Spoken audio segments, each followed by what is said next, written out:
अल्पसंख्यक कानून को चुनौती, सुप्रीम कोर्ट में दायर की याचिका। धर्मगुरु देवकीनंदन ने सुप्रीम कोर्ट में राष्ट्रीय अल्पसंख्यक आयोग अधिनियम 1992 की धारा 2C की वैधता को चुनौती देते हुए जनहित याचिका दायर की है। याचिका में जनसंख्या, धार्मिक और भाषाई आधार पर अल्पसंख्यक माने गए समुदाय को विशेष अधिकार देने तथा देश के विभिन्न राज्यों और जिलों में हिंदुओं की कम आबादी के बावजूद ऐसे अधिकारों से वंचित रखने को संविधान की मूल भावना के विपरीत बताया है। देवकीनंदन महाराज ने याचिका में राज्यों के नाम जिलेवार अल्पसंख्यकों के निर्धारण की मांग रखी है। शनिवार को सुप्रीम कोर्ट में दायर याचिका में अल्पसंख्यक अधिनियम कानून को संविधान के अनुच्छेद 14, 15, 21, 29 और 30 के विपरीत बताया। याचिका में कहा गया है कि 17/5/1992 को अधिनियम के प्रभाव से आने पर बेलगांव शक्ति का उपयोग करके केंद्र ने मनमाने ढंग से मुस्लिम, ईसाई, सिख, बौद्ध और पारसी आदि 5 समुदायों को अधिसूचित किया है, जबकि हिंदू धर्म के अनुयायी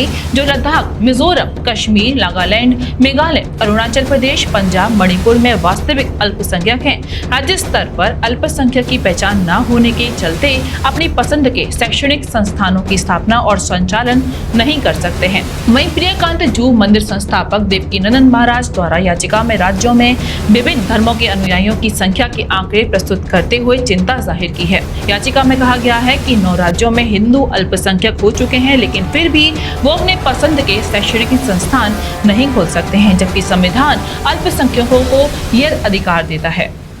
जय हिंद, जय भारत। सभी भारतीयों को मेरा प्यार भरा राधे राधे। आज मैंने सुप्रीम कोर्ट में राष्ट्रीय अल्पसंख्यक आयोग अधिनियम 1992 की धारा 2C की वैधता को चुनौती देने वाली PIL दायर की। जानते हैं क्यों?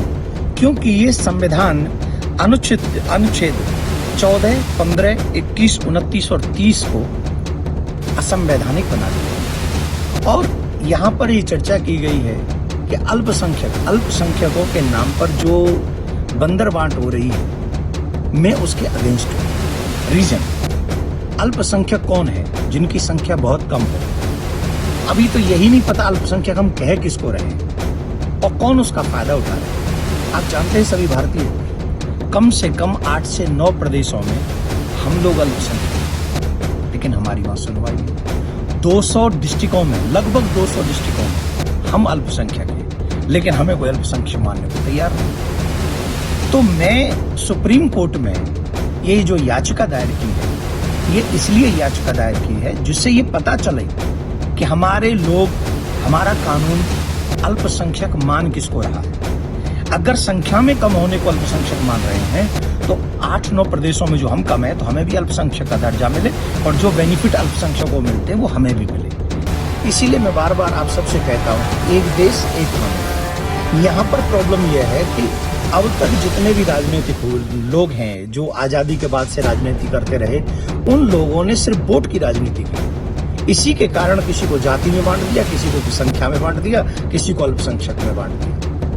इसीलिए मैं कहता हूं, एक देश एक कानून होना ही चाहिए। दूसरी बात है, यहाँ कोई अल्पसंख्यक नहीं, कोई बहुसंख्यक नहीं। अगर होना है तो सब भारतीय हो। और अगर अल्पसंख्यक की परिभाषा ये है तो फिर ढंग से हो, डिस्ट्रिक्ट वाइज हो, सब पता चले कि कितने डिस्ट्रिक्ट में कौन अल्पसंख्यक है, बहुसंख्यक कितने हैं। जय हिंद, जय भारत। आज ही लाएं अपनी मनपसंद Maruti Suzuki car Uma Motors Arena से और पाएं तुरंत फाइनेंस की सुविधा कम से कम ब्याज दर पर। साथ में आपकी पुरानी गाड़ी की सबसे ज्यादा एक्सचेंज कीमत पाएं ट्रू वैल्यू में। नंबर नोट करें 9997682222।